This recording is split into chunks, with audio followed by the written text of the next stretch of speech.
Hello, wherever you are in any part of the world. Hello from my heart to yours.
Everybody, welcome to Downballot. We do the show that's Tuesdays at 7:30 p.m. Pacific right here on Twitch. That's twitch.tv/Echoplex Media. You can support this project by going to echoplexmedia.com. Click the support link at the top of the website, and you can find ways to support us there. $5 a month from you to either eplex.store or patreon.com/Echoplex, and you get this show plus Red Light, and you also get the Plex plus Red Light. You get early access to cast of characters and early access to Used to Be a Spy. Just so everybody knows, we're going to be putting out the whole show for tonight as a freebie, because after Downballot, we're going to be doing some coverage of some of the other races around the country, some of the acceptance speeches, and some of Chris Cuomo having a real big sad on fucking the News Nation network. So anyway, I'm producer Dave. You can find me on Blue Sky at Plex-Dave. And what's up, co-host? What's up, brother? This is the councilman joining you as always. You can find me on Blue Sky at PJ Allen TWO. That's PJ Allen 2. And you can also find me having a beer and eating some popcorn and watching the results roll in while all of the conservative slash Muslim haters slash socialist haters slash just haters in general are going apoplectic about the results coming out of New York City. Congratulations to Mayor-elect Mamdani. Not even close. Not even close. Although a sex offender really should not get 40% of the vote in any race. But that's what you get when you get that Trump endorsement, right? Yeah. My favorite part is that Silwa guy got like 5%. Yeah, you know, Republican vote is worth something, right? Or being a Republican is worth something. But yeah, apparently being a sex offender is worth 40%. But Staten Island voted for Cuomo, so there's that. He's got that to hang his hat on. Yeah. Well, we'll see. We'll be talking more about that during the post game. We've got some of this stuff is actually by the time this comes out, at least the first story here for leading off is going to be kind of old news. But what do we got for leading off? Well, we're coming up on 24 minutes before the polls closing in California, and there is one measure that everyone in the state is voting on. It's the redistricting measure, Prop 50. That is sort of the gerrymandering response to Texas's gerrymandering and Trump's attempts to rig the next midterm election. So Gavin Newsom, governor, is obviously hanging his hat on this and trying to make national name for himself out of it. And he rallied all the supporters in just recently for a final push towards the end of the election. We'll see what happened. A packed house full of Prop 50 supporters. So when we fight, we win! In the final Yes on 50 rally for Governor Gavin Newsom's redistricting ballot measure. They poked the bear, and the bear is poking back. Flanked by powerhouse California Democrats and union members, including labor activist Dolores Huerta, Newsom is asking his party to leave everything on the field. By going out in record numbers, yes, on 50. In what will be a test of his political might. This governor has a vision for our country. He has knowledge of our country and our state.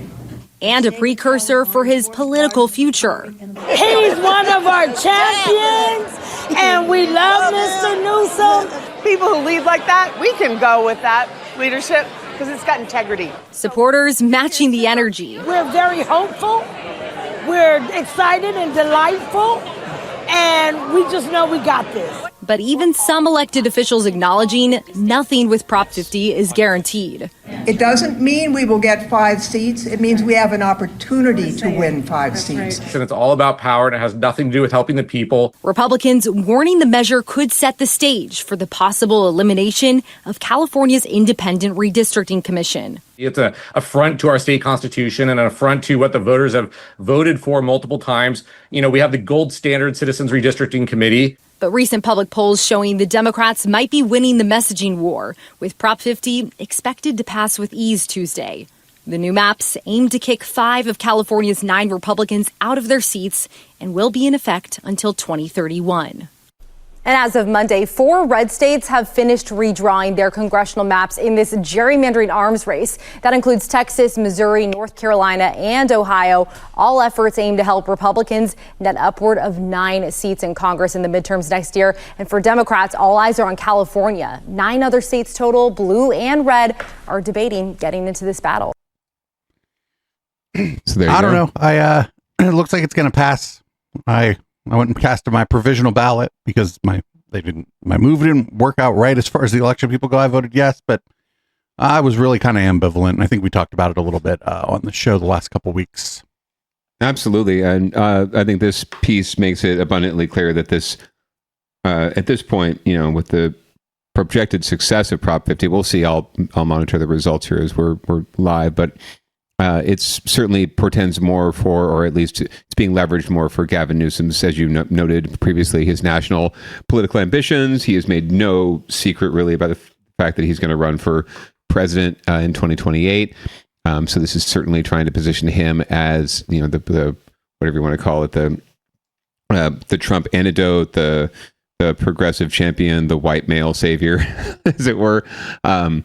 And the counterpoint to, you know, AOC and others who might be running from his extreme left.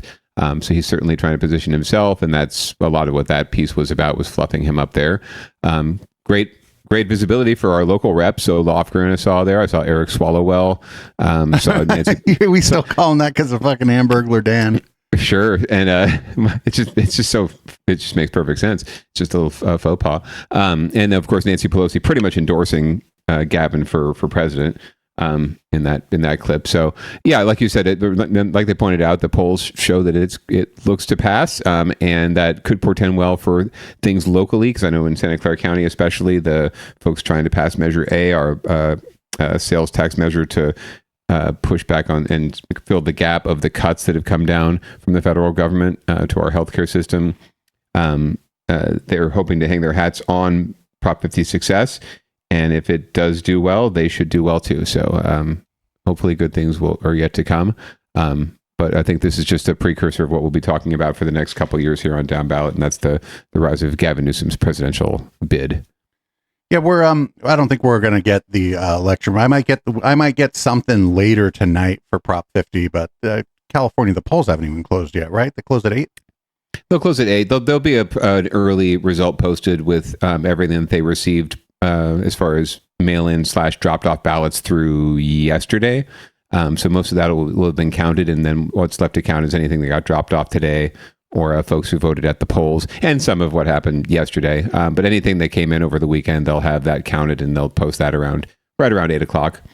So I'll keep refreshing, and might hop in if there's an opportunity, just to give a quick update. But more to come. So we're going to move on to winners and losers, where there really are no winners unless you liked somebody, and then they probably got fucked. Right.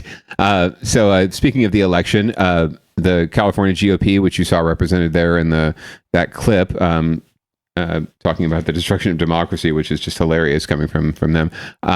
Didn't they oppose the redistricting commission like when it was first proposed? Yeah, I think the hardcore Republicans did, and because they knew it wouldn't be good news for them if they still had if gerrymandering happens, typically it will create more of a partisan structure, right? So if you carve districts that are more likely to suit certain candidates, or certain parties, it just means that there are other districts that are well suited for the other party, just the way that things break down, right? So Republicans are on the decline in California in terms of the number of seats they hold in the legislature. This ballot measure is not about the legislature. It's only about the congressional seats, but they just see this as a potential threat to their ability to maintain any kind of relevance whatsoever now that the Democrats have supermajorities in both houses of the state legislature. So they have called upon the Department of Justice, the Trump Department of Justice, and to Pam Bondi to step in and try to create some sanity in our local elections and ensure that there's fair and balanced elections here in California. We're going to learn more about it from NBC Bay Area. Well, are they coming to watch or intimidate? Sparks are flying between Republicans and Democrats here in California after the Department of Justice announced plans to send federal election monitors to 5 California counties for the upcoming November election. The DOJ says state Republicans requested these monitors. NBC Bay Area's Christy Smith explains why. The U.S. Department of Justice says it will monitor polling sites in 5 California counties to ensure transparency, ballot security, and compliance with federal law. They also say it comes at the request of California's Republican Party. John Dennis is a San Franciscan who's on the board of directors for the California Republican Party. It's important to have elections that people have confidence in. So there have been concerns in several counties. The Assistant Attorney General for the Civil Rights Division was made aware of those concerns and decided to monitor the activities in those counties. Monitors will be sent to Kern, Riverside, Fresno, Orange, and Los Angeles County. The department also notes it regularly deploys staff to monitor compliance in elections across the country. This move by Donald Trump has nothing to do with election integrity and everything to do with election intimidation and manipulation. But Democrats, including State Senator Scott Wiener, are questioning the move, saying it seems to be more about politics than protecting votes. California knows how to run elections, and we run them very, very well. And this is the Trump administration just trying to come in to intimidate voters, to scare people so that they don't go to vote because they don't want Prop 50 to pass. Early voting is already underway. The key issue, Prop 50. That's the proposal that would allow the governor to redraw California's congressional districts to boost Democrats' chances of picking up seats in the midterm elections. Governor Newsom's office also reacted to the federal monitors today, posting on social media in part, the U.S. Department of Justice has no basis or business to interfere in this election, adding this is solely about whether California amends our state constitution. They're not going to find very many people because 81% of the folks who voted in the 2024 election did so by mail. San Jose State Professor Emeritus and political analyst Larry Gersten says he understands why the move might raise questions. Just to say, well, we want to make sure everything's okay, when everything's been okay anyway, makes one wonder if there's a reason other than checking on clarity and the absence of voter fraud. Christy Smith, NBC Bay Area News. Like I said, well, they're not going to find anybody there because everybody voted by mail. Correct. Yeah. Although the Good Wife reports to me that lines are still long in Sacramento and other places at the voting centers, which is good news, I think, in general. But I do love Larry's Hawaiian shirt. They obviously caught him on vacation, although but a political pundit going on vacation during an election seems a little bit odd. But maybe he just rocks the Hawaiian shirt naturally or normally. But yeah, and that also Scott Wiener. Dude, get some better audio. Don't do your hits from an elevator if you're running for Congress. Like we're going to find out later, you got to do a little better. I think producer Dave, you should contact his campaign and offer to help with his media presence. Yeah, I'd be one of those. I'd be one of those people you don't thank at your acceptance rally. Oh, of course not. I mean, for a variety of reasons. Yeah, the staff and the consultants generally don't get thanked anyway. Like, it's funny. No candidate ever wants anyone to know that, consultants actually do run their campaigns because consultants have such a, the word itself has such a bad connotation in most people's eyes. But the truth of the matter is that consultants run everything. So they rarely ever get thanked. Maybe your campaign manager gets thanked, but, your staff, the people that actually do all the work for you to make sure that you win, generally don't get the hype. But I haven't watched Zoran's speech yet. I'm sure he made mad props to his team, which was amazing, especially his comms team. They were top notch. So, Scott Wiener, get your shit together. Yeah. This is, so I was watching kind of all day and one of the things I was looking for, was like people reporting any kind of like intimidation or, a DHS ICE presence or whatever at the polling stations. And I didn't see shit. Yeah, it doesn't seem like much has happened. It seems like much ado about nothing when, generally speaking, all the fluff about election fraud is much ado about nothing, at least in California. That's one area where Senator Wiener is correct. We do elections really well here for the most part. There's very little voter fraud at all. I mean, things go slowly, and maybe it takes some time to work things out, and you obviously had some challenges with your registration. During Red Light, we're going to talk about kind of what happened up in Shasta County.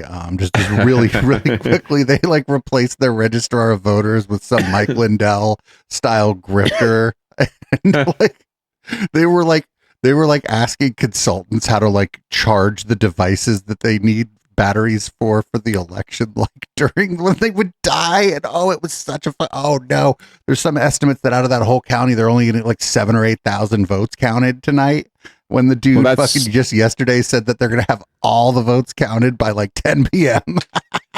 Well, that's certainly problematic, and there's certainly counties that could do a better job of counting and if more efficient job. But as far as voter fraud, with Mickey Mouse or Tony Romo voting in our elections, it's just not, or people or dead people voting, right, or folks who are not non-citizens. It's really as much ado about nothing. There is so little actual voter fraud of that nature that goes on. It's almost always sussed out, and it's never impactful when it comes down to the final analysis. It's not as widespread as folks are going to make you, at least folks in certain elements are going to make you think about it. To the extent that there is corruption in our elections, it's on the money side, because it's a lot easier to operate in a corrupt way via campaign finance or whatever than it would be to talk people into committing a fucking felony with their ballot. Right, and it's a very serious issue that we have to confront at some point, is the money in politics and how it's spent and where it's spent and where it comes from and what, the transparency around it. That is really the big bugaboo. You are right. So that's the work that needs to be done. The votes, once they're cast, and when folks go to vote, they're voting their minds, they're voting what they believe, what their conscience tells them, but their conscience and their beliefs and their even if like somebody else convinced them to vote some kind of way, they're still like doing it of their own free will. Yeah, exactly. And yet, but the money really controls the information that they get. The media controls the information they get. So we really have to think about how folks are getting their information before they go to vote, and whether or not they are, I hate to use the phrase, educated voter, right? Like it implies that, most voters are dumbasses. It's like, no, I generally think people, if given the proper information, given all the facts, are going to come to a sensible, logical conclusion. No matter where they come from, what their background is, or what their educational attainment level is. I don't think we give people enough credit. But money talks and walks in this world, not just in politics, right? In advertising and marketing and everywhere else. So if you have the money and the means to spread a certain message, it's going to get out there and it's going to dominate. And if it dominates the airwaves and there's no counterpoint, there's no, antagonist in the story, then that's going to rule the day. And that's what happens. Unfortunately, that's why we have the president we have right now. In fact, is because the media and the money talks and has been able to manipulate a lot of folks into thinking and understanding things in a way that is not entirely factual. And that's just unfortunate. So we're gonna move on to the next story here. I found this and I was like, "Excuse me." This is one of those like, "Excuse me, what the fuck?" So, yeah. Speaking of voter fraud, well, I'm not even sure this is voter fraud. This is something else. This is like carpetbagger police chief. So the city of Millbrae, if people are not familiar with the Bay Area, Millbrae is on the peninsula. It's basically even with Oakland, but on the other side of the bay, and apparently their police chief is commuting from Idaho. For those of you who don't know where Idaho is, it's not close to California. If people aren't familiar with the United States, Idaho is not next to San Francisco and Millbrae. San Mateo County is not a Holiday Inn. The president of the San Mateo County Board of Supervisors calls for an independent investigation into a complaint that a police chief is allegedly living at the station during workdays and commuting to Idaho when he's off. That complaint raising important questions about public safety and the proper use of your tax dollars. The I-Team's Dan Noyes is here with a report you will see only on 7. Dan. Alma and Larry, when fire inspectors went through the Millbrae police station this week, they found more than they expected. You may have seen Eamon Allen before. He was spokesperson for the San Mateo County Sheriff's Office until Christina Corpus made him Millbrae Police Chief. The city contracts with the Sheriff's Office for law enforcement services. Then, in June of last year, property records confirmed that Allen bought a house outside Boise, Idaho. The chief's very long commute raises questions. Are you living in Idaho? Can a chief really perform for Millbrae if he's living in Idaho?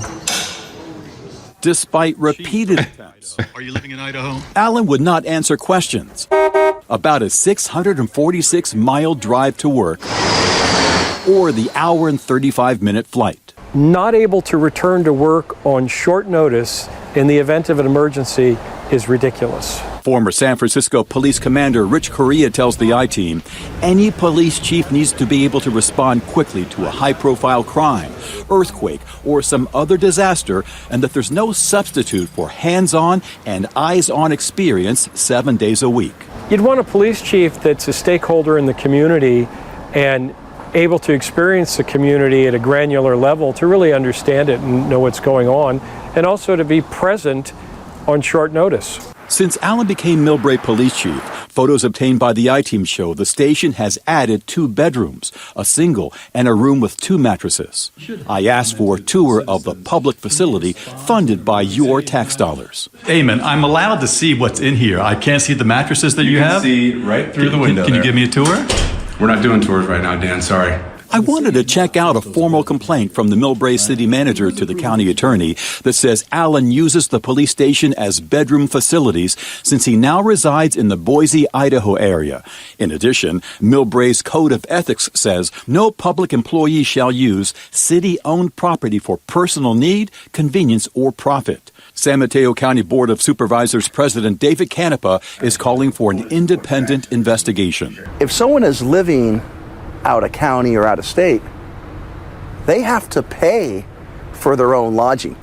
Meaning, San Mateo County is not a Holiday Inn. Canepa has no issue supplying beds for officers who work a night shift and may have court the next day, for example. But he sees a distinction. We need to see, was someone living in there permanently? These are taxpayer dollars. And so we need to make sure that what's taking place in those facilities really is for the good of the taxpayer. That means people aren't living there. This is a city-owned building. Millbrae officials tell me Eamon Allen didn't get permission before installing those mattresses. He didn't get a permit, and that he changed the locks on the building. That way, public works and building maintenance teams can't get access. And one city official tells me that's an extreme health safety risk. A fire inspector came to the police station on Tuesday of this week, but couldn't access that double bedroom because it was locked with an in-use sign. He entered the other bedroom and noted a lack of fire-resistant walls or an emergency escape, what the chief building official calls secondary egress. Secondary egress means having a window. I'm sure you have it in your bedrooms in your home, so in the case of emergency, you can exit through that window if the door is locked or blocked. The inspector posted this notice of correction on the police station entrance saying, please stop using rooms for sleeping, and indicating Chief Allen has to get permits, modify construction, and pass inspection if he wants sleeping quarters there. The inspector also took a picture of a shelf in the bedroom with what appears to be a half-gallon of liquor. That's 1.75 liters, sir. Of both city and county policy. I also found 6 sergeants in the sheriff's office who live out of state in Idaho, Nevada, Texas, and Tennessee. 2 of them work on the bomb squad where they made almost $600,000 in pay and benefits last year. They're supposed to respond to a bomb threat within 1 hour. No way that's happening if they're in Tennessee. Larry, Ama. No. So, Dan, what are the consequences here? Because obviously this is not just a one-off if you've heard about other cases with similar arrangements. You know, this whole county is kind of in disarray now with what's happening. No shit. We'll see if someone actually does something. Okay, Dan. I wonder if people knew about this particular thing as vis-a-vis the sheriff, because they had mentioned that the sheriff actually appoints the police chief to the city of Millbrae. So I wonder if people knew about this shit but didn't say anything, or if it was like discussed privately and they weren't telling the public about it. Like I'm just something fucking weird's going on here. I think, maybe I'm the devil's advocate here, but I think that's a perfectly reasonable explanation for this. And that's that the cost of living in California and the Bay Area is just too damn high. Silicon Valley has the highest, some of the highest rental and housing prices in the nation. And, living in Boise or in Tennessee or other far-flung parts of the country is just going to be more affordable for these poor unfortunate souls who are making hundreds of thousands of dollars to keep us safe. So I feel for Chief Allen and for all the others who are being, I think, unjustly singled out here for experiencing a challenge that most of us are experiencing all the time in terms of the housing shortage. So I want to give them the benefit of the doubt, but I can't because I just don't buy anything, any of it. I also just have to laugh at the response he gives, right? He's not even bothering to deny it, right? Or say anything at all. It's more just like, I'm not talking to you at all. Like, I don't have to talk to you. I'm going to keep doing this, and we'll just go with that. And I get the arguments about taxpayer dollars and about permits and, living in a place that's not meant for residential uses. But at the end of the day, this story could actually reveal something that is fairly common in that police officers, public safety officers, public officials, city, county employees, many of them do not live in the jurisdictions that they work for. The most, in fact, I think it's more than 50% of San Jose police do not live in San Jose. And they don't live in necessarily Idaho, but they live in Discovery Bay. They live in, San Ramon. They live in, Antioch and Concord, and places that, do take an hour to 2 hours by car and a commute to get to San Jose. And it's not, it's not simply because the problem isn't simply because they can't respond in an emergency. It's that the argument that, if you want someone protecting your community, if you want to instill trust in these people who carry guns and are supposed to be keeping us safe, you want them to be your neighbors. You want them to be people who are living in the city and experiencing the city and part of the city and part of the fabric of the community. And you don't want someone who's just checking in to punch a clock, get a paycheck, and go home. That's when you get the sort of cavalier attitude where, people are willing to be more, are willing to shoot random pedestrians and community members with rubber bullets. They don't feel, any sort of connection to the community. So they don't, fully represent the community. That's the bigger issue for me. And it's nothing new. It's just that this is a very extreme circumstance.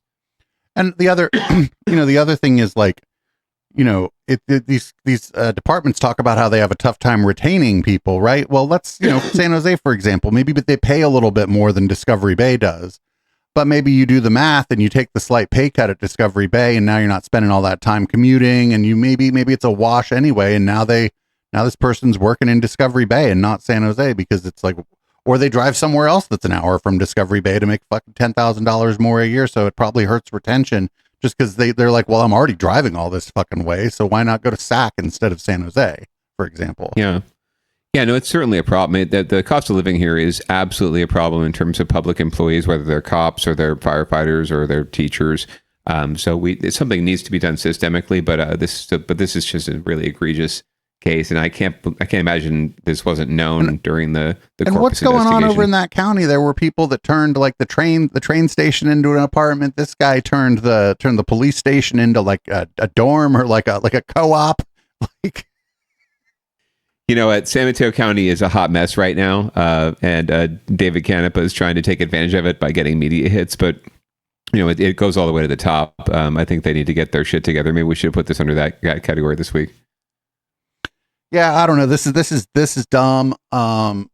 This is like, I thought that this story was going to be like that he, bought a piece of property out of state or whatever. I like when I saw it, I was like, I bet. And I didn't read it. Like, it purposefully didn't like read the story, right? Because I wanted to see what it was. I wanted to react on there. No, homeboy's like sleeping in the office and then going back home to Idaho, I guess on the weekends or something.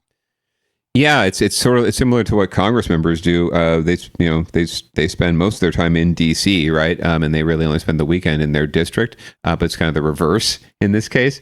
I actually initially thought, oh well, he's just investing in property. He's he's trying to generate wealth and make a good sound financial investment for his retirement. Maybe he'll move out there when it's all done. He has kids and they can't afford. It's actually cheaper for him to have a cheap apartment here and then pay mortgage on a spot outside of Boise. No, it's nothing like that. It doesn't seem. I mean, that still might be like the logic, but yeah, no, it certainly doesn't seem like that's what's happening here. It seems like this is very much a case of just taking advantage of opportunity,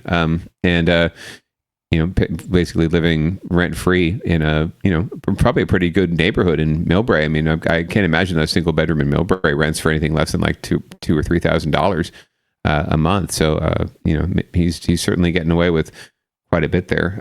There other than fire stations, there really aren't many public buildings that are zoned for residential anyway. So there is a permitting factor. There is an issue there in terms of the safety. But for this guy, I'm not really worried about his personal safety if he's bilking the taxpayer like that and taking advantage of the community. But it is also a concern. It would be a concern if it was being used for legit reasons, like they said, cops working late shifts and having to go to court in the morning. That is a safety concern. So there's a lot of layers to this. But at the end of the day, it just stinks of the corruption that's infiltrated a lot of places in San Mateo County from top to bottom. And I don't think getting rid of the sheriff is going to solve a lot of that. I am concerned for his well-being, though, because it didn't look like there was a refrigerator for him to keep any mixer in. Didn't look like there was a place for him to keep ice and drinking all that fucking dark liquor. Oh, man, not great. Just straight out of the bottle, lukewarm, just this, it's really feeling for the guy. Right, because that wasn't the shape of a nice bottle of scotch that people do drink at room temperature for whatever maniac reason they do that. Oh God, no! That was absolutely some a handle of some Costco style Scotch Canadian whiskey club, and like elbows up and shit. I love our Canadian friends, but they're not known for good whiskey. No, definitely not, and certainly not in that size in a plastic bottle. But so yeah, maybe there's a lot more. There could be a lot more to do here with Chief Allen, and some personal troubles. And I don't want to begrudge anyone their issues. Everyone's got problems. We all deal with them in different ways, but I would personally try to find a better solution, whether it's vaping or some sort of like high end whiskey or something a little better for your soul than a handle of some really nasty shit. But you just got to get he's saving money everywhere he can on his liquor and his housing. So I've had some interesting experiences in Hunters Point, primarily. We used to throw like renegade raves out there because the cops wouldn't show up if we were just kind of somewhere on the bay. The cops would be yeah, we're really gonna worry about a bunch of white kids dancing until 5 a.m. Right? We got a few more important things to do than busting up Producer Dave's show. But yeah, so Hunters Point has been an eyesore, sore in general for the city of San Francisco and the Bay Area. It's an old, for those of you who are not aware, it's an old naval yard that was decommissioned and has had a lot of issues with pollution that has been left over in the land from the uses that it had before. And now they're finding not just pollution and some things of that nature, but possible radiation and it's a little kind of a Chernobyl situation out there in San Francisco. And we're going to learn more about it from our good friends at NBC Bay Area. Tonight, San Francisco city leaders are asking for answers after they say the U.S. Navy tracked high levels of radioactive metal at Hunters Point and did not notify the city for nearly a year. It's the latest problem in efforts to clean up the site to make room for housing. NBC's Alyssa Gord explains what was found and what the Navy says it's going to do. Cleanup efforts continue at the Hunters Point shipyard, where the Navy is monitoring for radioactive contaminants left over from activities during World War II. Now some new data has San Francisco leaders worried. In a letter to Navy leaders Thursday, the city's health officer says the Navy found high levels of plutonium-239, a radioactive metal, at the shipyard back in November of 2024. But the city says it wasn't told about this until 11 months later. This is the first time the Department of Health in the city has really, this is quite an extraordinary letter sent by them, raising these really considerable red flags. NBC Bay Area investigative reporter Jackson Vanderbecken has been covering the cleanups at Hunters Point for nearly a decade. He explained that the reported plutonium in 2024 was double the action level, which is the level where you'd usually expect a cleanup. The city says it is deeply concerned by both how much plutonium was found and the Navy's failure to give them timely notice. This is not the first time that tests have come back in ways that the Navy wasn't necessarily anticipating. Navy testing earlier this year did not show any contaminants above the action level, though some got close. A representative from the Navy tells us they're meeting with the city Friday to share information they say demonstrates, quote, no threat or risk to human health or environment. The city is also giving the Navy a deadline of next week to explain more about where and how long this plutonium was there. They want to put, thousands of homes here. As they inch closer towards the goal of building homes there, questions remain about how the site is being cleaned up and how this data is being shared with the public. Alyssa Gord, NBC, Bay Area News. This isn't really all that surprising. I actually don't think I got irradiated when I threw a rave out at Hunters Point. But I mean, these old shipyards, if they're not properly mitigated, it's one of those things where something kind of rises closer and closer to the surface through erosion, through by whatever means. And like one year you don't see it and the next year you do. I mean, it's just sort of how it goes. Yeah, they call it plumes generally, like the stuff that's just lurking beneath the surface. And yeah, it can, especially in San Francisco and in Hunters Point, particularly where a lot of it's built on landfill, right? The ground and the earth shifts, the land actually shifts and releases toxins that were, stored away by the landfill for many, many years. So you'll see this happen quite a bit. It's just unfortunate that this is an area that San Francisco is targeted for, housing development and for new development for people to live. And it's really not at all. I think it's just further evidence it's not at all ready for that kind of use or for that kind of development. And it's also just shocking that this wouldn't come to light for many months. But it's also not shocking because we're very used to government, not transparency, but obfuscation and opaqueness. And officials, kind of wanting to sweep things under the rug and figuring, we'll figure this out before anyone finds out. But it always comes out. And I don't, I'm not worried about, well, at least I'm not currently worried about you being irradiated or full of radiation, producer Dave, although we haven't seen each other in the flesh in a little while. So, who knows? I do worry about the general community, and not just with the plutonium, but anything else that's out there, anything else that's lurking beneath the surface. Because once they start to dig it up and build, it's just going to release even more. So I don't think they've done their homework. I think they need to get their shit together in a massive way, and figure out what the heck is going on out there before they start to build any houses that people are going to be living in. I'm not so much worried about folks just coming out and white folks coming out and dancing. I'm worried about them digging up foundations for buildings and exposing a lot more of this crap, and then there won't be any more raves and there won't be more anything out there. In fact, it'll be a disaster area, and it's also adjacent to one of the more, low income, less affluent areas in all of San Francisco. So it's, if it impacts anyone who's already living out there, it's those folks. It's black and brown folks that are living in that area already. So it's not impacting the Tony folks on the west side that voted out, Engardino over converting a highway to a park, right? This is potentially going to impact some families and working people who are, they have nowhere else to go. They have nowhere out. So yeah, it's just another sad case, and it's just going to lead to less opportunity for housing, less opportunity for getting ourselves out of the mess that we're in terms of the housing shortage. And we're going to learn more about that in our next clip too. Yeah, well, our next clip is Matthew Laurie. We call him Mayor Ed 210, the upgraded version of Matt Mahan. Is facing some pushback regarding a zoning proposal that he is he's pushing. Let's see what this is all about. All right, now to San Francisco, where Mayor Daniel Lurie's family rezoning plan was put to the Daniel Laurie. Why did I call him Matthew Laurie? I think it's just a faux pas. What do you call that?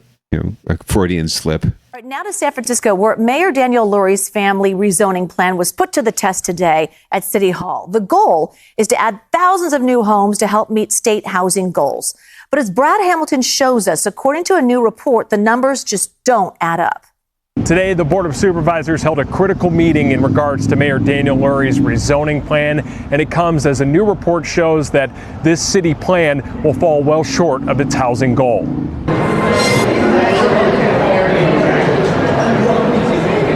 At City Hall, residents lined up early, well ahead of the hearing, to make their voices heard on the future of San Francisco. Mayor Daniel Lurie's family zoning plan is getting its first big test before the Board of Supervisors committee.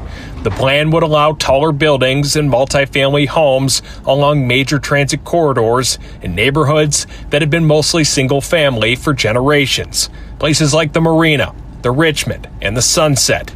But recently, the city's controller's office found that even under the best market conditions, the plan would deliver less than half the homes needed to meet state goals. It's a challenging time to do housing in San Francisco, and there's a reasonable scenario that says it remains challenging for a while, and that needs to lead people to dampen their expectations about how much housing the city is going to create. State law requires San Francisco to pass a zoning plan that can produce at least 36,000 more homes by the year 2031. But the report found it would only result in 14,000 homes over 2 decades. Planning Director Sarah Dennis Phillips defended the plan, calling it a necessary first step. Change, particularly change on a piece of paper, sounds scary. I think what we've seen with other rezonings and what we'll see here is that it will be a series of modest changes over years that will enable more families in your neighborhood without a whole lot of dramatic change. Supervisor Stephen Sherrill says that rezoning alone won't solve the city's problem building new housing, but he also says the city can't afford to stay stuck. This is hard. This is really hard. There are some people who are going to be very unhappy, and I don't blame them for it.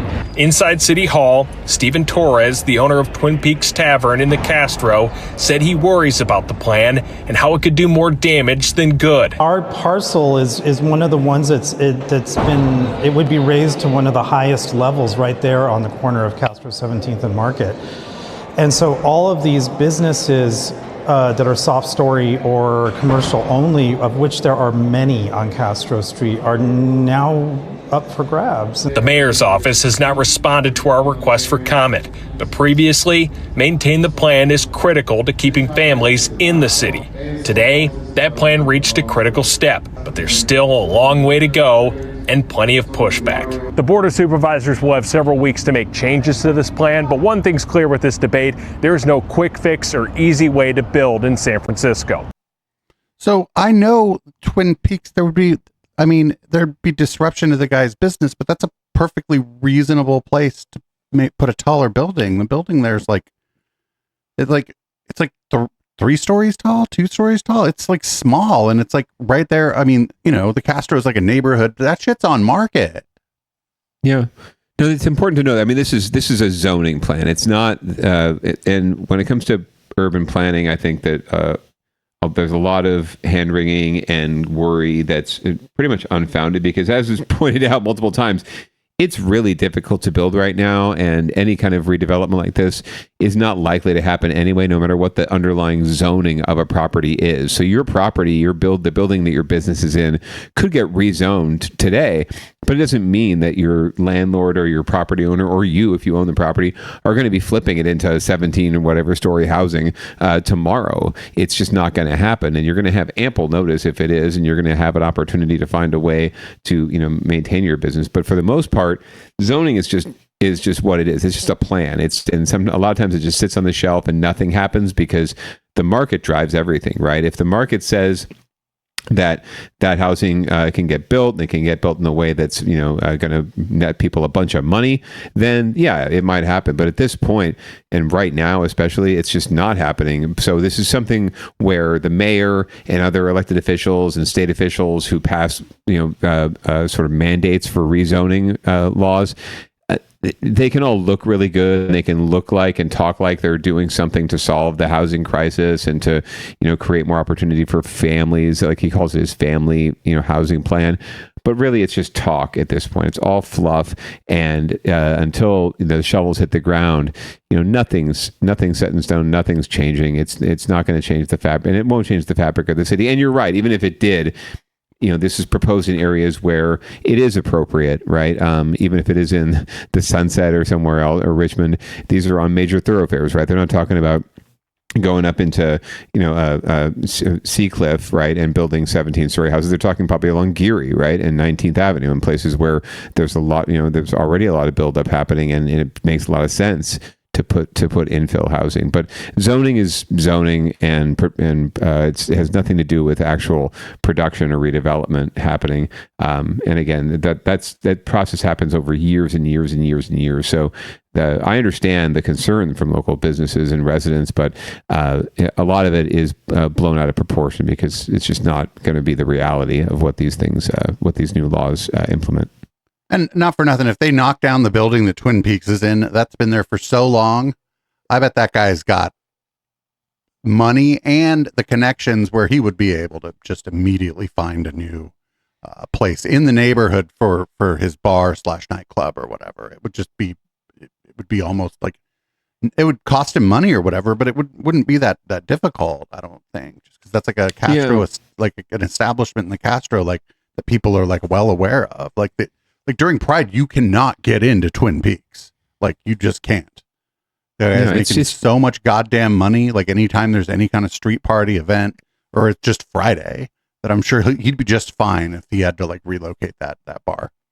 Sure, and there's plenty of vacant storefronts and vacant properties and vacant spots that I'm sure landlords would love to fill with good renting and good renters and good businesses and popular businesses. It is not like a situation in San Jose where Dan and our particular are having to close down because they just can't make it sustainable. Because one, because the city's not helping them out, but two, the audience, the business is just not there, right, for them. Like San Jose is just not a town that goes out to see live music, whereas San Francisco is known for going out to clubs and bars and nightlife. So yeah, I think that they would be fine. And they like I said, they'd have plenty of opportunity. It's not like that. These things do not happen overnight. Even if the landlord decided, hey, I'm going to sell to a developer and they're going to, get all the entitlements and build some new, tear us down and build something new, that takes years and years of work to get done. And so if you're telling me that you can't figure out in years and years and years how to, save your business, especially if your business is successful, then maybe you shouldn't be in business in the first place or be in business anymore.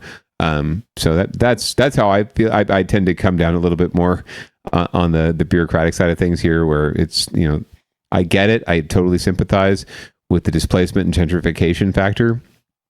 But again, it's not happening overnight, and certainly not in a place like San Francisco where there's going to be so much community pushback over any project, right? That's another thing, that even if it was proposed, doesn't mean it's going to happen anyway, because the neighbors will just come out on a whim to oppose something. So there's going to be a coalition of tired old queens who have barfed in front of that place that are just like not having it, right? Like, right, absolutely. You can't take away the Twin Peaks. They'll have pictures too. Like, I puked right there, on July 25th, 1975, and you can't take away that history. No, it's absolutely true, especially in a city like San Francisco. So yes, you should be aware, right? You should absolutely be aware and knowledgeable, and the city should keep you informed about all these changes.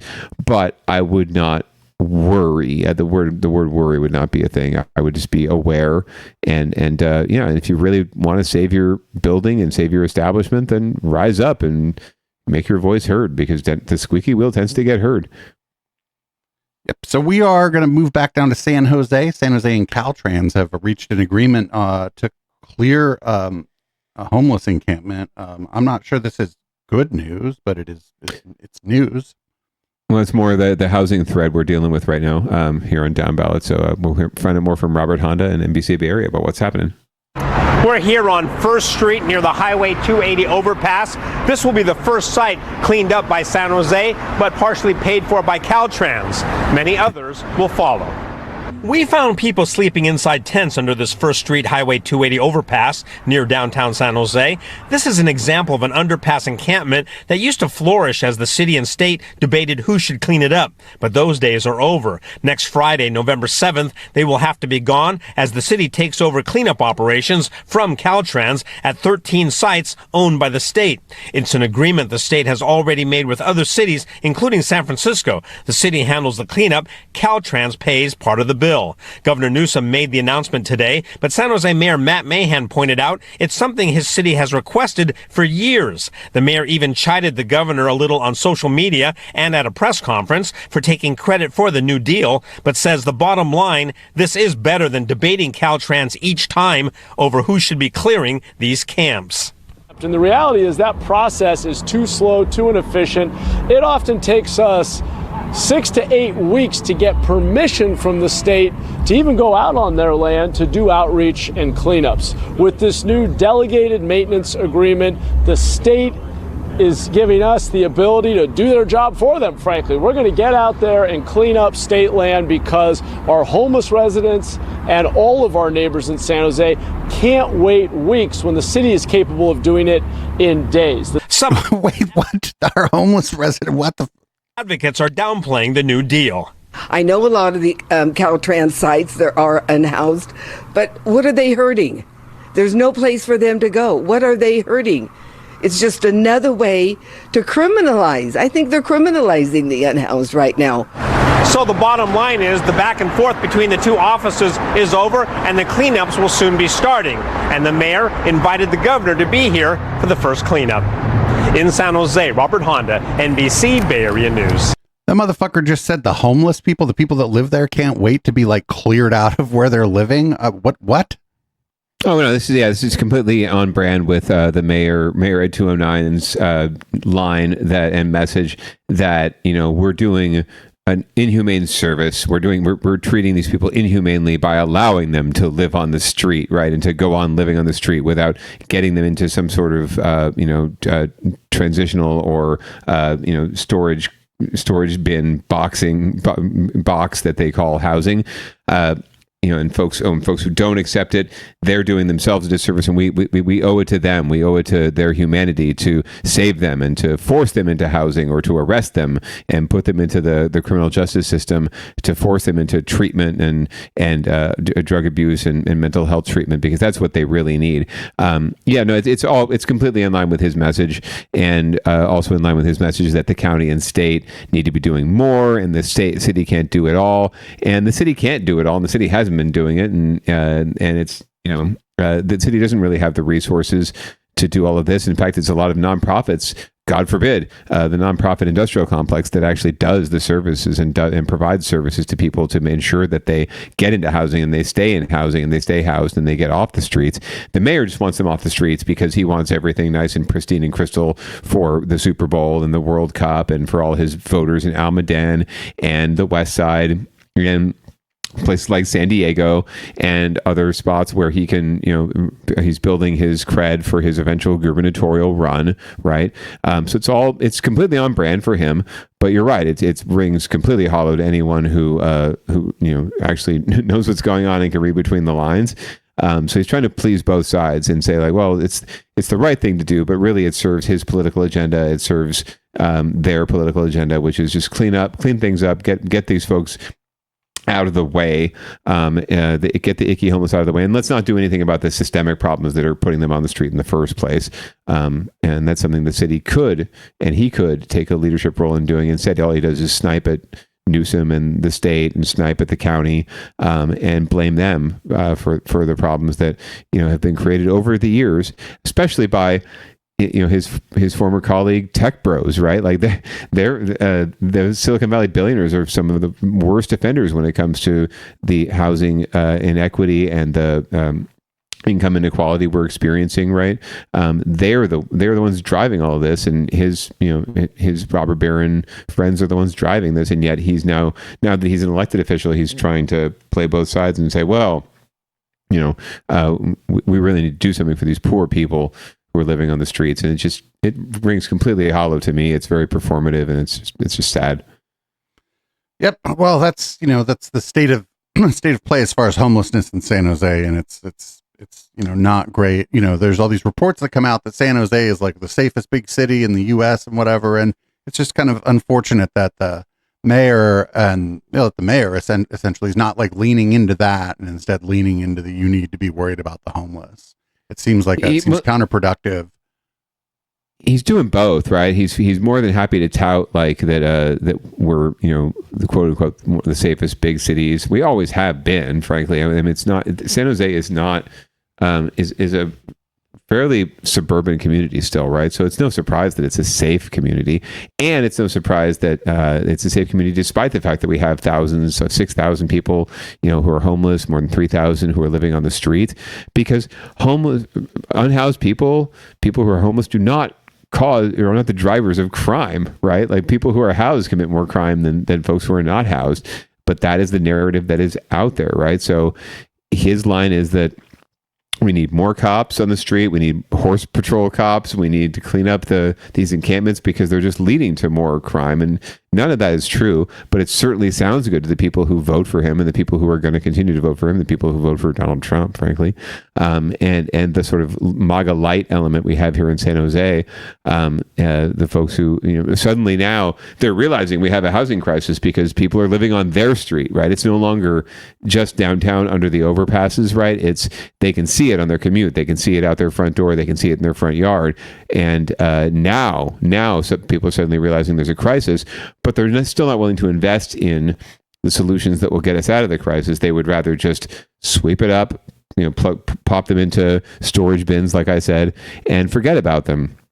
And Ms. Osmer Gale is right, who appeared there. They are, whether they like it or not, they are criminalizing folks for being unhoused, and they're not addressing the systemic and the underlying issues. And that's the real tragedy here. It's all just performative BS that's not going to solve anything in the long run, because we get permission from the state to clear an encampment, under the freeway, where most of those folks aren't going to have any housing options. There aren't housing options for them. So where are they going to go? They're just going to go somewhere else and camp somewhere else. And then we'll have to sweep and move those folks along and provide service. And it's such a joke that he talks about, oh, well, we can't get on there to provide services, right? When all of his friends and colleagues, want to, lambaste the nonprofit community for wasting dollars and being corrupt, right? When they're the ones actually doing the work to solve the problem, and government just wants to take a dump on their heads. It's just hypocrisy at a high level, and it just grows tired. But unfortunately, it's a political message that works, because the folks that listen to that message vote, and these folks who are living in tents do not vote, unfortunately, and they've been disenfranchised too. So. Well, for him, I mean, he's probably going to run for governor or whatever, but for him, it's only going to work until it doesn't, right? Because you can only run on, I'm going to fix this problem so many times until people might ask the question, well, why the fuck haven't you fixed the problem? Correct. Yeah, we've talked about this before on Downballot. How long is it before that chicken comes home to roost? And that's all the more reason I think that he will try to jump ship sooner than later and run and declare in the next 6 to 8 weeks for governor next year, because failing up. Correct. Yeah, you just get out. You propose things that get splashy headlines, and then when they don't work, they get headlines when you propose it, right? We covered this with Pierluigi Oliverio previously, a former council member in San Jose, where you propose, oh yeah, we should devote 50% of the city budget should go to public safety and to hiring more cops. That'll solve the problem, right? You propose it. It never, once it comes to city council, I don't think that ever got a second on the council, right? It never even came to a vote, but it got a nice splashy headline in the local news. And then when it didn't succeed or didn't go anywhere, it barely even got a mention or any mention at all in the media. So from the perspective of the whatever average citizen or average person, Joe, Jane on the street, he's fighting for us, right? He's fighting to make things safer. So Mahan is playing into Ed 209 is playing into the same kind of game where he can make splashy headlines and do press conferences and make waves by proposing a lot of shit. And, but nothing that actually is going to solve the problem in the long run. And he knows it. So he'll get out, just like he got out of the council member's office into the mayor's office as soon as he possibly could. He's on a path, right? He's trying to ascend as quickly as possible. And you do that by making waves and making headlines and then getting out before the shit really hits the fan. And you're actually required to solve, problems that are much bigger than, the 4 or 8 years you're going to be in office. Like, it's really about the long haul. And there's not a lot of folks, unfortunately, it's not just him. I don't want to put it all on him. Like, there's so many folks who serve in local office who are just have their eyes on a bigger prize, or what they think is a bigger prize, and they're not really committed to solving the problem and recognizing that it's, the biggest problems we face are not going to be solved within your term in office. You really have to be a part of the solution, and you're not going to be the savior. And it's ironic in that, as much as he goes after Newsom and others in his tweets and his posts, saying, politicians are quick to claim credit. It's like, yeah, pot, meat, kettle, bro. Like every little thing, every little advancement in the safety of the city or the metrics, or the numbers, he's claiming credit for, even though he hasn't been. You don't even go here, bro. Like he hasn't been. He hasn't. What do been they around say? You weren't even outside. Right, you weren't even outside, or. What is it, Mean Girls? You don't even go here, right? You don't even go to this school.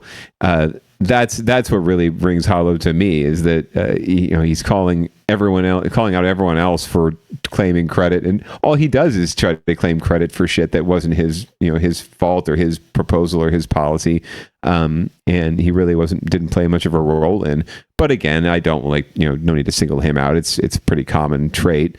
We're seeing it with Daniel Leary too. So hopefully Barbara Lee will be the one major Bay Area mayor who doesn't fall prey to that bullshit, because she's always been on the right side of history and has always been interested in doing the, in the long haul. So big ups to her. Shout out to Barbara Lee. Well, let's move on to get your shit together. This is the BART Bay Area Rapid Transit System needs to get their shit together, and seems like there's been some outages, some shutdowns. This time the Transbay Tunnel was the place where the shutdown was, and that's like actually the worst place for a BART to fail. So let's see what's going on. Probably nothing good.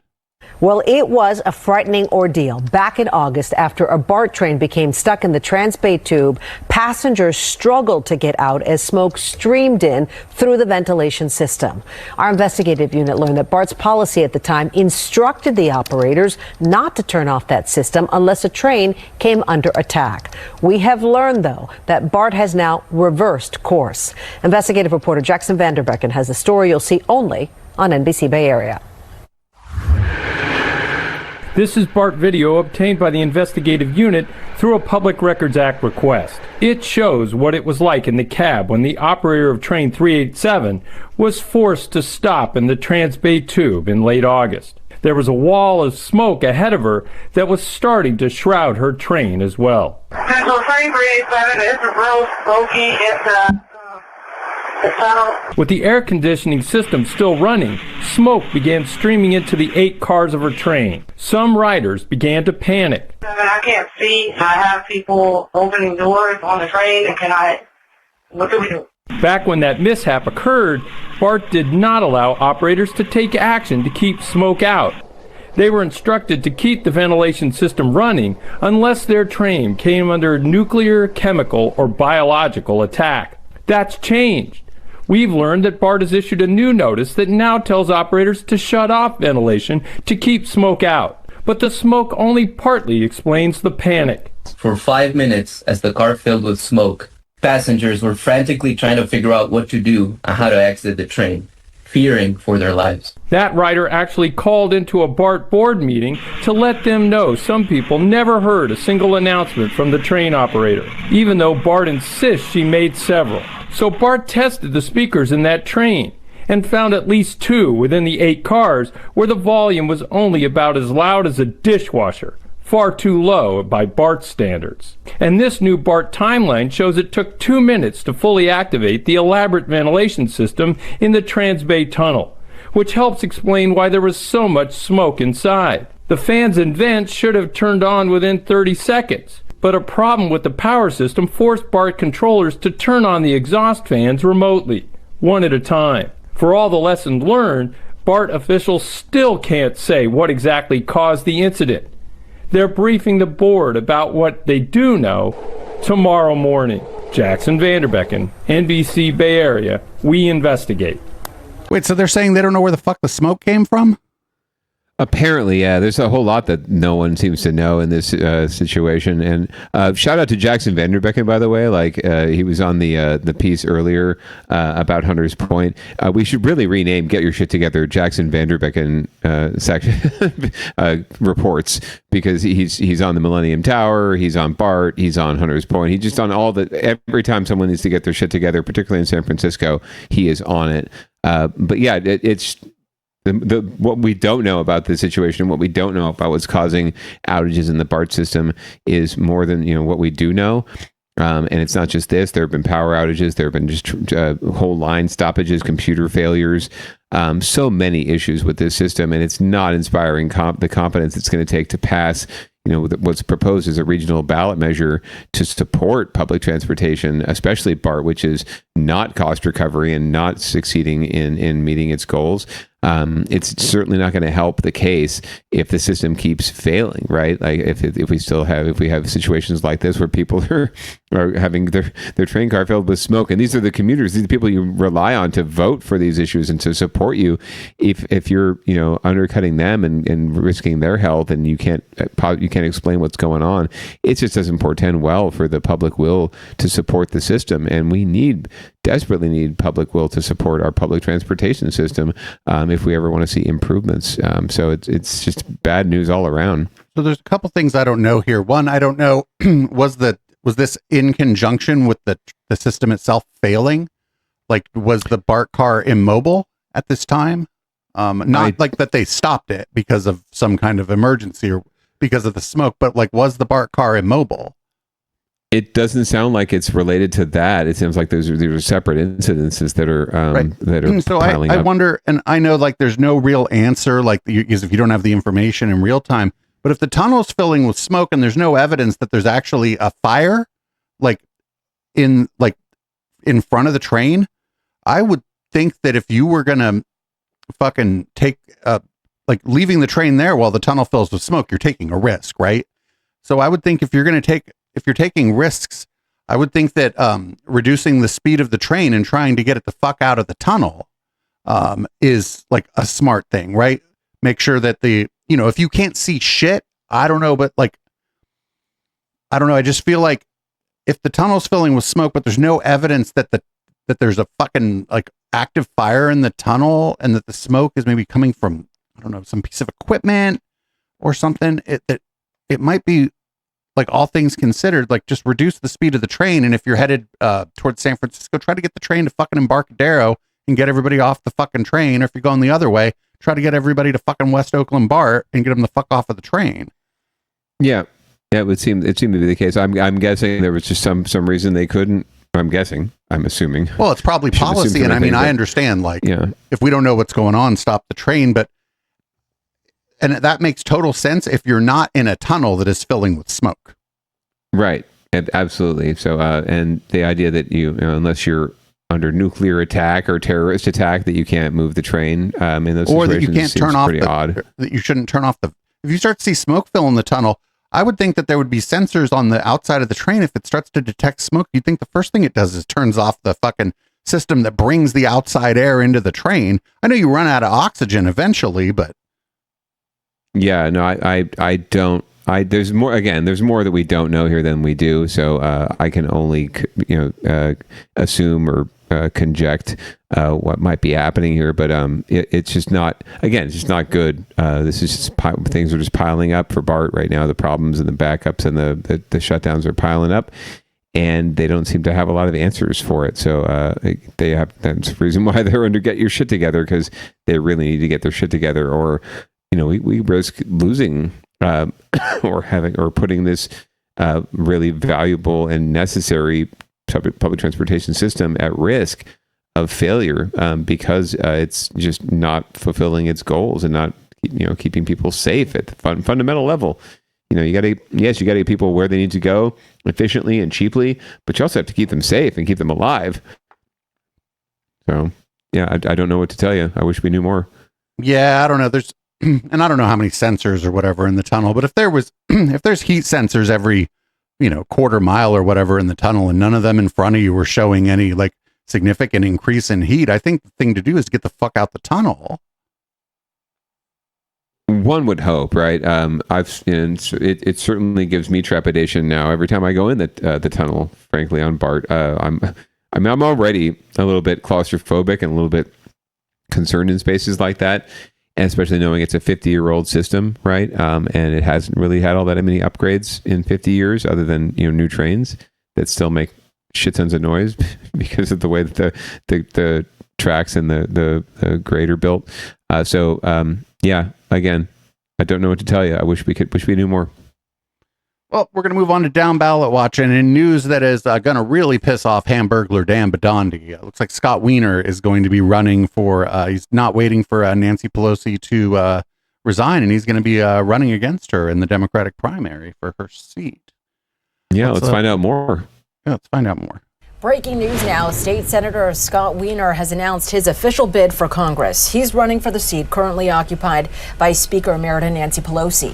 And the move sets the stage for what could be a high-profile and competitive primary. ABC 7 News reporter Zach Fuentes is live in the newsroom with the latest. Good morning, Zach. Amanda, Gloria, good morning. This news of Scott Wiener officially running for the seat is coming while it's still unclear if Nancy Pelosi will seek re-election. But Wiener just posted a video on his website. I think they hired Zach Fuentes because he looks a little bit like Luigi Mangione. Take a listen. Running for Congress to defend San Francisco, our values, our people, and the Constitution of the United States with Now, this has already been an active race for months now. A progressive newcomer named Shoykat Chakrabarti has been aggressively campaigning against Speaker Emerita Pelosi. Last week, when it was only rumored that Wiener would be running, ABC 7 News insider Phil Matier had this to say about the state senator's timing. I'm not sure if it's a good move or a bad move, but it's the only move he feels that he can make right now. Basically, he has a choice. He either gets into the fray and takes on one of the most popular and powerful politicians in the Bay Area and in California, or he sits on the sidelines while a newcomer comes in and does it. The problem is, for Scott Wiener, is that the window is only going to be open for so long. He's collected $1 million for the run. He either gets in this race or he sits on the sidelines. Last week, amid the rumors of Wiener's run, a spokesperson for Pelosi told us she is, quote, fully focused on her mission to win the Yes on 50 special election in California on November 4th. She urges all Californians to join in that mission on the path to Democrats taking back the House. Now, Politico is reporting that an advisor said Nancy Pelosi will announce plans after that special election. Maybe there's something we don't know here. Yeah, there could be. You have to gear up early for races like this. You have to consolidate your supporters, your endorsers, your money. So it could be that Scott Wiener knows something that we don't. But yet to be seen. And we've already seen Anna Eshoo pulling out of or resigning her congressional seat, or deciding not to run very late in the game and setting it up for her chosen successor. So who knows what's going on here? But again, as we've seen already, I think Scott Wiener needs to work on his communications game. So hopefully he'll get better audio on his future media hits. But there's already been one candidate out there who decided to throw their hat in the ring against Pelosi. So and I think the writing is on the wall for her in a way. So perhaps this is just another. I can say this much: Scott Wiener is has eyes on a bigger prize and has been on the rise for many years. And he and his supporters would not make this move if they didn't think they had a very legit chance of winning. Right. He would not waste this kind of energy. Who knows? Maybe she did plan, that maybe she was planning on announcing that she was, ready for retirement and that she wasn't going to run again. But then Prop 50 came up and she thought that maybe that the timing would be bad for her to announce retirement while she was advocating for this, any number of things. And maybe Scott Wiener's people know that. Maybe I don't know, because she didn't, the tone from the response didn't even mention the fact that he was running, kind of, which gives me I don't know, it just seems like, oh, we look forward to the race. We look forward to, putting our ideas out there. And, the kind of thing you say when someone's running against you, that's in your party, right? You're like, oh, I look forward to the fight or whatever it is, Sure. But this seemed like it wasn't that. So it could just be that, maybe there's some indication that this other person is actually starting to gain some kind of steam in the race. Yeah, and just that it's a fait accompli at this point, and she's I like what the path you're beating down, in that there's a lot hanging on this election right now. By the way, Prop 50 is passing. It looks like 2-1 statewide. So props to that campaign. But she didn't want to muddy the waters this early. So Scott has to get in, feels the need to jump in because he needs to let people know and get out there before the holidays start and really consume everyone, so he can raise some money and get some traction. But and perhaps knowing that something's coming down the pipe. But either way, this was known. This is going to be happening. We knew this was going to happen for a long time. Folks in the local political game assumed that this would happen sooner or later. That he would run for this seat. So the fact that it's happening now is no big surprise. But it is interesting that it's happening before Nancy has officially stepped back or moved on. Maybe word was that she was thinking about it, and he decided, well, I actually have a political machine that might be able to beat her anyway, and so this might be a bit of a gentle push. Sure, and that also could be the case. It could be a situation where you have some sort of a little bit of stubbornness and not stubborn. I don't want to call it stubbornness. I'd call it stubbornness. Well, I don't know if we'd say the same. I just worry about if we'd say the same thing about a man. I guess I suppose we would with folks like the folks that like Ro Khanna challenged and that Eric Swalwell challenged. They were also old white men sort of sitting on seats and waiting, or not old white men, but old men sitting on seats and sort of waiting around for the next shoe to drop. But they were more than happy to keep running because it kept them in the limelight, kept them in office, and they didn't really have any serious challengers. So yeah, this could just be a nudge from a lot of folks. Have to drop out? Does Scott have to does he have to drop out of his state level position to run for this office? I don't know what his term looks like. I imagine he might be able to, I forget when he was last reelected. It might have been recently as last year. So if he was elected in 2024, he would not have to run again for 4 years as a senator. So that would put him in 2028. I guess. Although I forget if senators still have 6-year terms. I think they're on 4-year terms now. But you don't think he's up for re-election in 26? I don't know. I don't want to, maybe the chat can help us out, but by researching really quickly, but I don't believe so. So he would be safe in that regard. He wouldn't have to, he could retain his seat if he lost. So it could also be a safe play like that where he's pulling like Ro Khanna did not beat Mike Honda the first time he ran against him. Remember? So it could be he's just building up that name ID and credibility and the campaign before the campaign, right? And then in two more years, when he is up for re-election, because congressional seats are up every 2 years, he could run again in 2028, right? And potentially be successful when he is up, when he won't be able to run for his current state seat. So it could be that, a little bit of that too. He's just building for the next election, but yet to be seen, but we'll keep an eye on it. But I don't love Pelosi or whatever, but she could do something pretty fucking classy right here and be like, hey, it looks like I have 2 young challengers that are both good Democrats, and wasn't quite ready, I didn't think, but I think if I got these 2 young challengers coming up, I saw what happened in New York. I see this younger group of Democrats coming up, and I think it's time for me to retire. Yeah, my husband got assaulted at our home. Like, I've got to take care of him, right? Like there's a lot of weight. There's definitely an out here for her. There's definitely a parachute. Chat is skeptical. Out. Well, we have mixed results from chat. Somebody's like Pelosi is not classy, and somebody's like Pelosi's quitting. But this is a good out for she could come out, because if you remember, like Dianne Feinstein held on to that job until she just couldn't fucking do it anymore, essentially. Correct. Yeah. Right. In fact, pretty much passed away. Right. So, I think there's also a lot to be said that, Nancy Pelosi has survived a lot. She has been through a lot. She's been, and she's come out on the other side as a hero and a legend in a way. So there could also be that she's thinking, well, yeah, bring it on, and I'll come out of this on top too. But we'll see what happens. As you know, we'll always keep track of that on Downballot, and we'll see what comes out. I think like the other guy, and I don't know that much about him, but I'm guessing that guy's from like the tech wing of the Democratic Party. Is that right? So I'd rather see if somebody's going to knock Pelosi off, I'd rather see it be Scott Wiener, who kind of comes from the gay wing of the Republican Party than the tech wing. The pro housing gay, the pro housing gay wing for sure. The other candidate is from what I understand, a tech bro, and from that sort of ilk, the young, dumb, and full of independent venture wealth capital. kind of space, venture capital, exactly.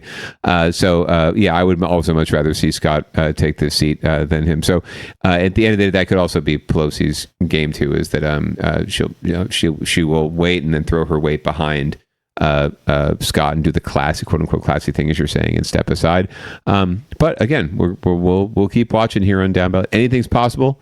And I just want week to week. I just want him to win because all those fucking videos Dan Badandi did, saying everything short of calling him the F slur by showing him in like, he's like, oh, this is S&M stuff, and it was just like leather straps, like that you wear to pride whether or not you're into bondage, just because like you get in where you fit in, when in Rome or when in the Castro or whatever, Well, and Downballot, we absolutely love how apoplectic our friends get over anyone in the progressive wing doing anything good or advancing themselves, or dancing. We love to watch them. We're having fun. Right. Anyone having fun, basically. We love to watch Dan Badandi and our other friends just tear their hair out over people having fun. Burglar Dan, he's on the list for the Cast of Characters show. So Oh, wonderful.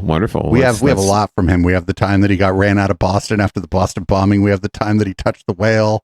We have the time that Alex Jones threw him under the bus during a deposition. We got a lot of shit on Dan Batondi, and he's just stupid enough that he might participate in our fucking thing too. So, let's get an interview. Let's get him on here for an interview. We got to do it. We've already talked to him a bunch of times. Anyway, Right, we got one more. We got and another thing, and we're gonna bring back vehicle versus structure. This looks like a Hyundai electric car edition. So. Yeah, so another case of car versus housing. So we'll and luckily no one was hurt, but we'll find out more. We only run these when people aren't injured or seriously injured. It's only like appropriate if somebody's like sitting in their easy chair and like a fucking Tesla Model S plows into their house and kills them, we ain't running that. Yeah, fair enough. But let's find out more from our friends at NBC Bay Area. Well, horrific crash to tell you about in San Jose. This one has neighbors calling on the city to address this intersection. As they say, speed is a frequent problem. Today in the Bay's Chris Sanchez joins us from our newsroom this morning with what cameras I hate when they do this. They're like, hey, look at our industry is on the decline, but still look at our studio. This weekend. Well, good morning to you, Marcus and Laura. So this crash happened so fast with the car flying into a home, putting 3 children at risk. And as in San Jose police investigate, they have video proof of what happened. Now, this is dash cam video of the moment when that car plowed into a home on Beeswick Drive, somewhere between Blossom Hill and Cottle Roads. Witnesses say, oh, yeah, fucking, that's my old neighborhood kind of. People fucking haul ass down the roads that look like this. Dude, these fucking roads, they look like Cruising USA. In the car, and then there was a baby in a carrier inside the home that went flying as well. We run over there and we see a car just like right in their house. So I mean, I hear panic, yelling, people are just screaming. Fortunately, all of the children did survive and the people inside the home were unhurt. San Jose police have not confirmed the driver's condition at this point, but neighbors say this is the second time a car has jumped a curb and crashed into that same home recently, and neighbors say speed is a problem. So that didn't look, like it's Indy 500. Here, hold on. This lady's going to talk about the Indy 500. Speed is a problem. They drive by like it's Indy 500 over here, and it's ridiculous. Now, it does appear that Beeswick Road has some traffic calming elements with a center divide and just one lane of traffic in each direction. So we'll see what the city can do, what else the city can do there. Marcus? So it was hard to tell, but it didn't look like that car lost control due to speed. It almost looked like maybe somebody fucking wasn't paying attention, or like the steering went out, and when the road curved, the car kept going straight. The video was very short, and you couldn't, you only had one angle, but it didn't look like, when a car, like something like that happens because of speed, you'll see like the car starts to like almost lose its connection to the road in a lot of ways. And that didn't seem to be what happened there.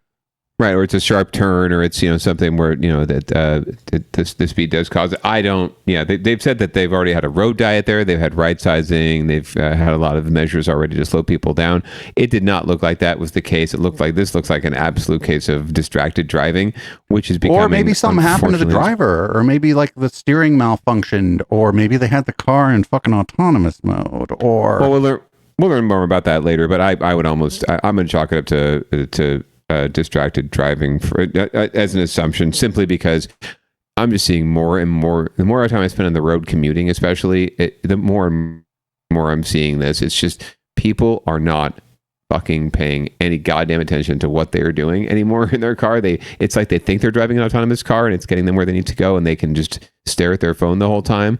But it's causing traffic these days is not caused by the number of cars on the road. It's caused by the number of people on the road. I'm firmly convinced. If I was a driving instructor, I would instruct all of my students that, look, you have to assume that no one else on the road is paying a damn bit of attention or knows that you are there or even cares that you exist. They're all locked into their space in their car, feeling. I ride a bike around a tight, like kind of dense part of Oakland with a lot of curves and hills, and that's how I have to fucking ride my bike to not die. So yeah, absolutely. I think that people driving their cars need to think that way too. If they're, at least if they're conscientious and they're not distracted too. I think, and you just look around, like look at people. I check when I see someone acting the fool or driving 40 on the freeway, right? Or just not merging properly or cutting people off. Like you take a quick glance and they're on their phone. Like they're on their phone. Like they're staring at their phone. They're texting on their phone. They don't have hands on the wheel. They don't have eyes on the road. And I hate to be an old man about it, but it's just, it seems like it's getting worse and worse, and it's not getting any better. And there's only so much right sizing and speed limits and traffic cams and anything else you can do to compete with that and to combat that. It really is just the culture we're creating now, where everyone feels the need to, or feels like they're in their own little world, and they are entitled to having their own little space, and the rest of the world just ceases to exist the minute they close their car door. Let's be honest, when you see people that aren't paying attention, that's because they're on their phone, right? Oh yeah, no, almost all the time. And they are able to do that because we've just got this culture of, we constantly want to be logged in and checked in and connected in some way. And people don't treat driving and being in their car and moving a 2-ton, 3-ton vehicle at high speeds as the serious thing that it is, right? As the responsibility that it is.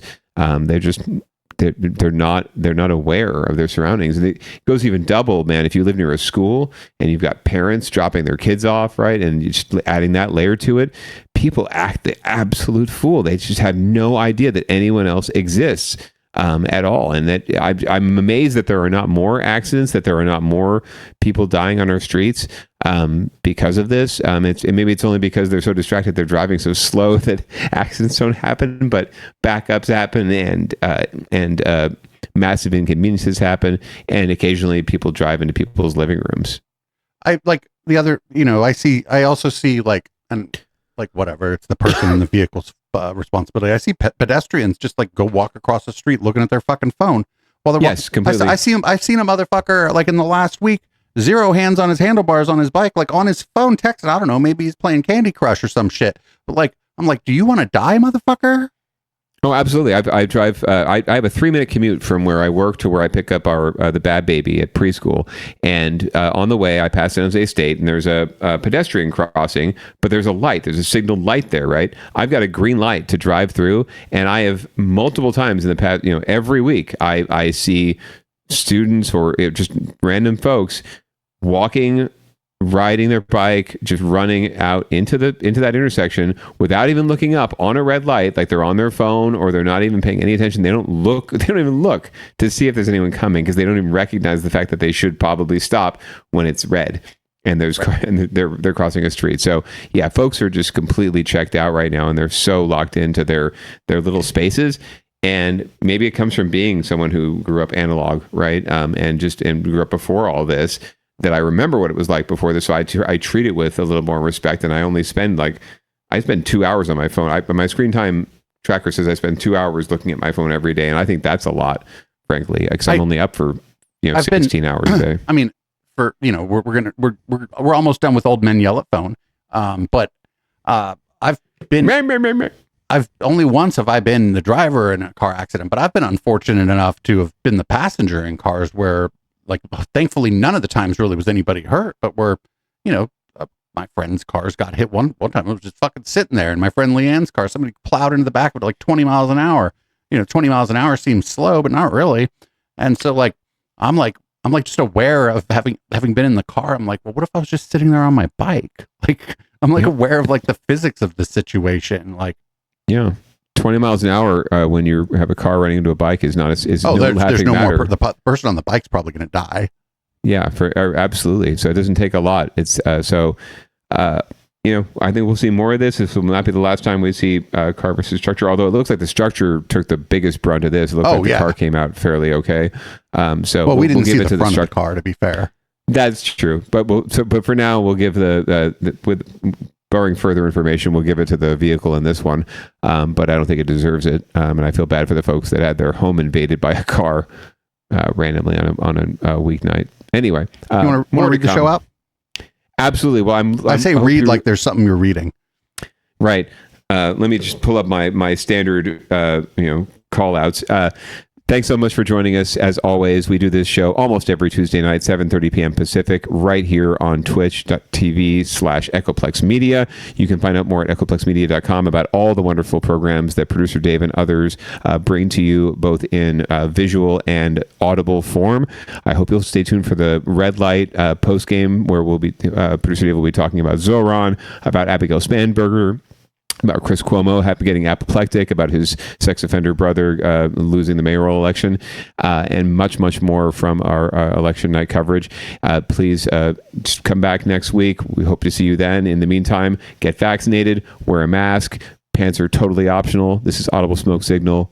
Peace out.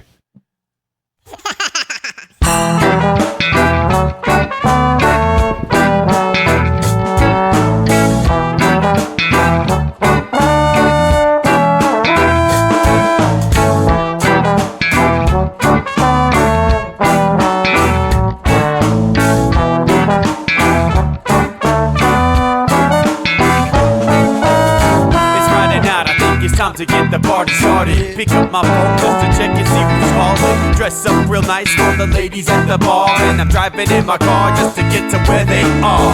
Here at the local scene is where I plant my feet. It's where I smoke my cigarette and I hold my drink. I look at all my friends, they're all blazing greens. Here at the front of the stage, waiting for MTV. Where are those guys who's standing next to me with a pipe in his hand, ready to blaze for me? About 5 minutes later, we're all singing Queen. I get the fuck up on stage, man, rock the scene, yeah.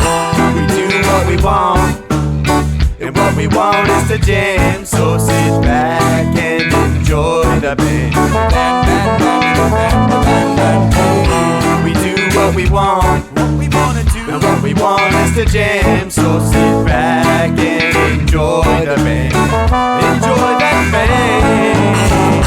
I turn and head back to the bar for a refill, man, because you know where we are. We're headed out to the car to smoke another one and another one. Now just when the magic starts kicking in, I hear relapse playing, you know it's time to head in. Alright everybody, now it's time to grab a new drink, spark it if you got it, and then pass it to me, yeah.